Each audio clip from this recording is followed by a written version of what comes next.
brave grooming gang victim who was drugged and raped as a youngster claims she doesn't trust Keir Starmer after quitting toxic investigation, as survivors demand Jess Phillips' resignation.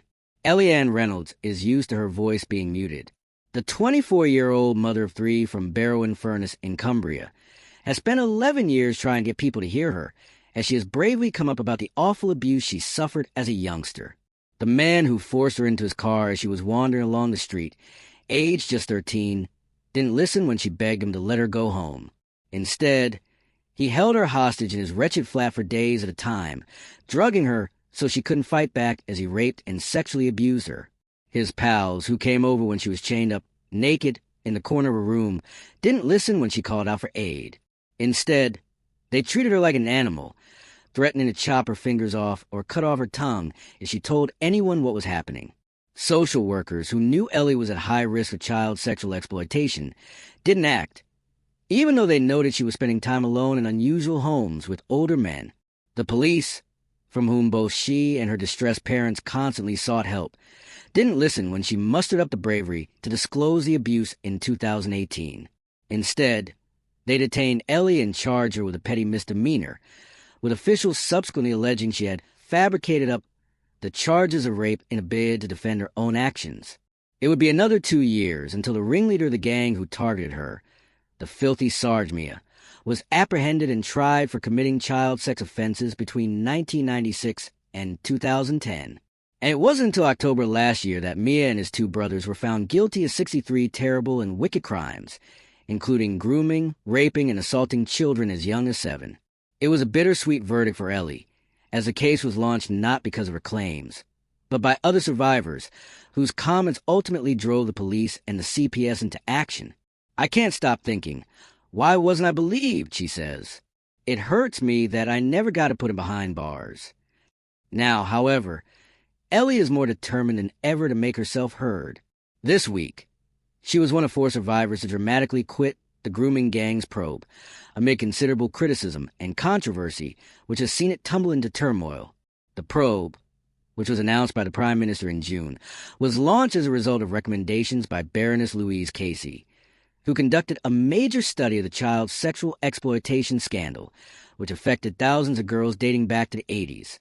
Ahead of the official start date, Ellie had been asked to join a survivors liaison panel, believed comprised around 20 other women, to represent firsthand the experiences of those who were preyed upon by grooming gangs, made up of men primarily of Asian or Pakistani descent, in towns and cities across England.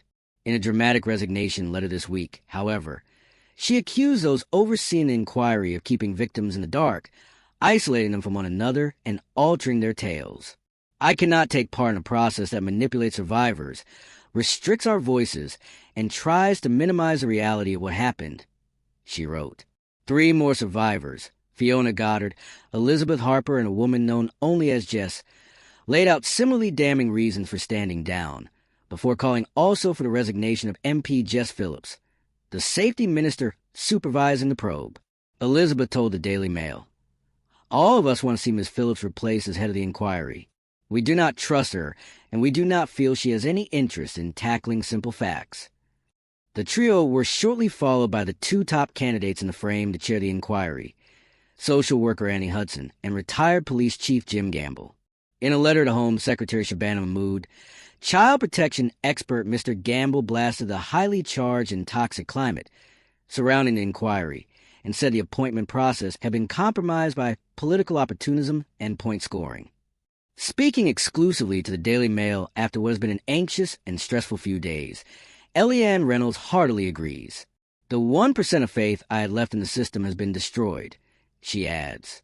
"When I had the original talk about joining that panel, I was persuaded that it was legitimate. It was going to be survivor-led. These folks were there to help us." There were a lot of emails and conversations back and forward, and I started to feel apprehensive when they told us we needed to script our replies and write everything down. Then we were told we weren't allowed to speak to anyone about our experiences. Over the years, I have found my support through family and through chatting to other survivors. We've all faced horrific ordeals. For years, no one listened. So to warn us not to talk about what we had gone through was utterly disrespectful. Fellow grooming survivor Elizabeth Harper said she found it disturbing that her parents, who were by her side during her trauma, were not involved or consulted as part of the probe. Equally disrespectful was the way we were addressed, like children be lectured, pitted, and patronized, she says. It was really offensive. I was particularly troubled to receive an email from the NWG, the charity coordinating the inquiry on behalf of the Home Office, providing a gentle reminder that I was not to talk to the press. Confidentiality agreements were thrust under our faces to be signed. When reports did appear in newspapers, I was one of those accused of leaking to journalists. The feeling that I was being strong-armed into engaging in a cover-up was so overwhelming that I began to feel physically sick. For Ellie, the final straw, she says, came last Friday when she and other panel members got an email describing the list of potential candidates to chair the inquiry. I was in shock, she says today. Both the persons they were offering came directly from institutions, social services and the police, that had failed us so severely in the past. How could they seriously expect us to sit on a panel with them? They were sidelining us, trying to advance their own agenda. Indeed, the inclusion of a former police officer was particularly galling for some. Earlier this year, troubling accusations emerged which suggested officers from South Yorkshire Police had been actively implicated in sexually abusing grooming gang victims. There was a sticky question, too, of whether those at the head of the probe, especially Safeguarding Minister Jess Phillips, are considering broadening the scope of their investigation beyond grooming gangs. This, the ladies fear, is a bid to avoid concentrating on the ethnicity of the perpetrators. There is also speculation that the government is trying to redirect focus away from labor-led councils, which appears at odds with the reality that Rotherham, the epicenter of the grooming issue, has been in Labour's hands since 1947, but would appear played to the interests of the Prime Minister. I do not trust Keir Starmer, says Ellie.